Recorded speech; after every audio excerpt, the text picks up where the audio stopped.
আজকে যদি যুব সমাজ ইসলামের জন্য ত্যাগ স্বীকার করো, তোমাদের প্রতিদান হবে জান্নাত। আজকে আহলে হাদিস যুবকেরা, আহলে হাদিস অধ্যুষিত মানুষেরা নির্যাতিত হচ্ছে। অপরাধটা কি? কোরআন আর হাদিস, সহিহ হাদিস মানার কারণে। কিছুদিন আগে একটা ছেলেকে জোরে আমিন বলার কারণে মেরে হাসপাতালে পাঠিয়ে দেওয়া হলো। এরা আহলে হাদিসের আমল আকীদাকে সহ্য করতে পারে না, এরা সালাফদের নীতি আদর্শকে মেনে নিতে পারে না। আপনি ইসলামের জন্য কি ত্যাগ করেছেন, কি কুরবানি করেছেন, আল্লাহ যদি আপনাকে ধরে আপনি কি জবাব দিবেন? সাহাবীগণের নীতি আদর্শ থেকে, জীবনী থেকে একটু আদর্শ শিক্ষা গ্রহণ করেন। আবু দাহদা রাদিয়াল্লাহু আনহু, রাসূল সাল্লাল্লাহু আলাইহি ওয়াসাল্লাম বলছেন যে এতিম বালককে যদি এই খেজুর গাছটা কেউ দিতে পারে, আমি তাকে জান্নাতে একটা গাছ, একটা বাগান দেওয়ার প্রতিশ্রুতি দিচ্ছি। আবু দাহদা রাদিয়াল্লাহু আনহু বলছেন, আল্লাহর নবী, আমি এই একটা খেজুর গাছ কিনে নিলাম, আমার 600 খেজুর গাছ সমৃদ্ধ একটা বাগানের বিনিময়ে আমি 600 খেজুর গাছ এর বিনিময়ে একটা খেজুর গাছ কিনে এই এতিম বাচ্চাকে আমি দান করলাম। রাসূল সাল্লাল্লাহু আলাইহি ওয়াসাল্লাম বললেন, তুমি আল্লাহর সাথে ব্যবসা সুন্দর করেছ। তার স্ত্রীও বলছেন, তুমি আল্লাহর সাথে ব্যবসা সুন্দর করেছ। রাসূল সাল্লাল্লাহু আলাইহি ওয়াসাল্লামের আগে আবু দাহদা মারা গেলেন। রাসূল সাল্লাল্লাহু আলাইহি ওয়াসাল্লাম সাহাবীদেরকে বলছেন, আবু দাহদা শোনো, এই যে রাসূল সাল্লাল্লাহু আলাইহি ওয়াসাল্লাম সাহাবীদেরকে বলছেন, আবু দাহদা যে মারা গেলেন, 600 খেজুর গাছের বিনিময়ে একটা খেজুর গাছ দান করলেন। আল্লাহ সুবহানাহু ওয়া তাআলা একটা খেজুর গাছের বিনিময়ে আবু দাহদাকে জান্নাতে অনেকগুলি খেজুর বাগান দান করেছেন। আপনি কি করেছেন ইসলামের জন্য? এই জন্য যুব সমাজকে ধন্যবাদ জানাই। যুবকদের রক্ত, যুবকদের আন্দোলনের মাধ্যমেই, যুবকদের আস্ফালনের মাধ্যমেই যুগে যুগে সংস্কার এসেছে। আজও বিশ্বাস করি বাংলাদেশ থেকে শিরক বেদাত সেদিনই কবর হবে যেদিন বাংলাদেশের এই যুব সমাজ, আহলে হাদিস যুব সমাজ যেদিন জাগবে, সেই দিনই বাংলার মাটি থেকে ইনশাআল্লাহ কবর, মাজার, শিরক বেদাতের কবর রচনা হবে ইনশাআল্লাহ। এটা আমরা বিশ্বাস করি। আবু হুরায়রা রাদিয়াল্লাহু আনহু বলেন, রাসূল সাল্লাল্লাহু আলাইহি ওয়াসাল্লাম বলেছেন, সাবআতুন ইউদিল্লুহুমুল্লাহু ফি যিল্লিহি ইয়াওমান লা যিল্লা যিল্লুহু ইয়াওমান লা যিল্লা ইল্লা যিল্লুহু।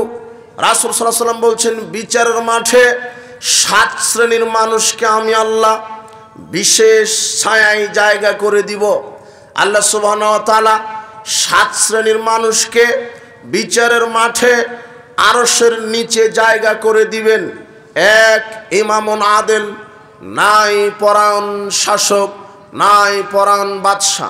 2, শাবুন নাশা ফি ইবাদাতিল্লাহ, ওই যুবক, যেই যুবক ইসলামের জন্য নিজের জীবনকে ব্যয় করেছে, আল্লাহর ইবাদতে নিজের জীবনকে কাটিয়েছে।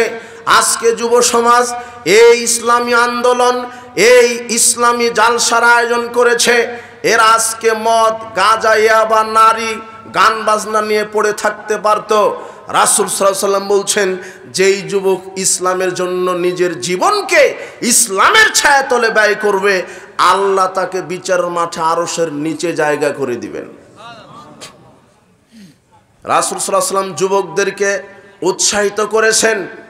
রাসূল সাল্লাল্লাহু আলাইহি ওয়াসাল্লাম বলছেন, শোনো, লা তাযালু কাদাম ইবনে আদম ইয়াউমাল কিয়ামা হাত্তা ইউসালান খামস, বিচারের মাঠে আদম সন্তানকে এক কদম নড়তে দিবে না 5টা জিজ্ঞাসা আল্লাহ না করা পর্যন্ত। 1, আন উমরিহি ফিমা আফনাহু, মানুষের সারা জীবন বোঝাতে হবে আপনি আপনার সারা জীবন কোথায় কিভাবে খরচ করেছেন। ওয়াং শাবাবিহি, আপনার যৌবনকাল বোঝাতে হবে। ফিমা আবলাহু, আপনি কোথায় সেটা ক্ষয় করেছেন, যৌবনকাল কিভাবে ফুরিয়েছেন, গান বাজনায়, জুয়াতে, লটারিতে, মাদকতায়, নারীর কাছে, নারী এই বেহায়া বেশর্মা নারীর পিছনে, উলঙ্গপনায়, বেহায়াপনায়, প্রচলিত বিজাতি জাহেলি রীতিনীতিতে। হে যুব সমাজ, আপনাদেরকে বলছি, তোমাদেরকে বলছি, তোমার এই যৌবনকাল আল্লাহ বিচার মাঠে জিজ্ঞাসা করবেন, তুমি কিভাবে ব্যয় করেছ? গান বাজনায়, খেলতামাশায়, নাটকে, সিনেমায়, জুয়ায়, সুদ, ঘুষে, নাকি আল্লাহর ইবাদতে? আজকে বাংলাদেশের যেখানে যুবকেরা 31st নাইট পালন করে, পহেলা বৈশাখ পালন করে, নষ্টা দিবস পালন করে, বিশ্ব বেহায়া দিবস পালন করে, সেই বাংলাদেশে এই পাবনা জেলায় কুলনিয়া এলাকায় যেই যুবকদেরকে আল্লাহ ইসলামের জন্য কবুল করেছে, আল্লাহর কাছে দোয়া করি, আল্লাহ তুমি এদেরকে তোমার খাস সেনাবাহিনী হিসেবে কবুল করো।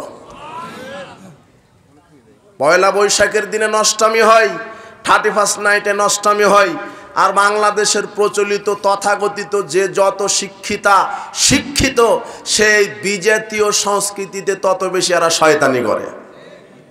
পয়লা বৈশাখে দেখবেন রাস্তায় নামে এসে বৈশাখ, মঙ্গল শোভাযাত্রা, রমনার বটমূলে ইলিশ নিয়ে এক প্লেট পান্তা নিয়ে বসে।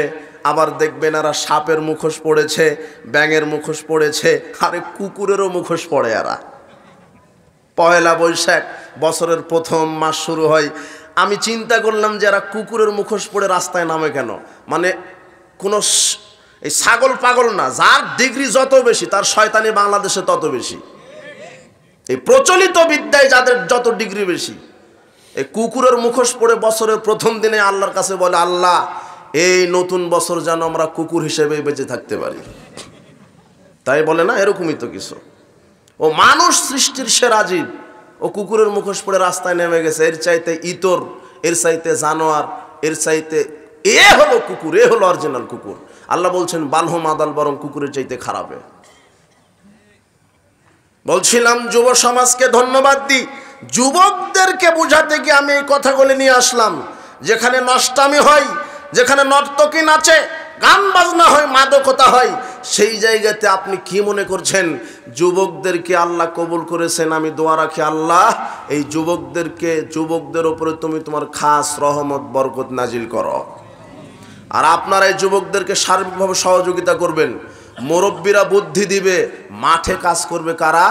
যুবকেরা। বুঝেননি? মাঠে কাজ করবে যুবকেরা। যুবকরা যেদিন কাজ করতে শিখবে, সঠিক ইসলাম তাওহীদটা বুঝবে, সেদিন ইসলাম কায়েম হবে। রাসূল সাল্লাল্লাহু আলাইহি ওয়াসাল্লাম বলছেন, আল্লাহ সুবহানাহু ওয়া তাআলা বিচার মাঠে জিজ্ঞাসা করবেন, তোমার যৌবনকাল কিভাবে ব্যয় করেছ? আপনি কি জবাব দিবেন? যদি গান বাজনা, খেলতামাশা, জুয়ায় আপনি ব্যয় করেন, আপনি আল্লাহর কাছে কি জবাব দিবেন?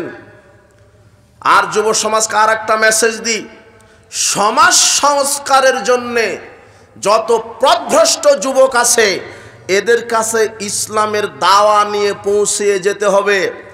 আর যারা যুবকদেরকে বলছি, খারাপ বন্ধুদের সাথে মিশা যাবে না, তাদের সাথে আড্ডাবাজি করা যাবে না।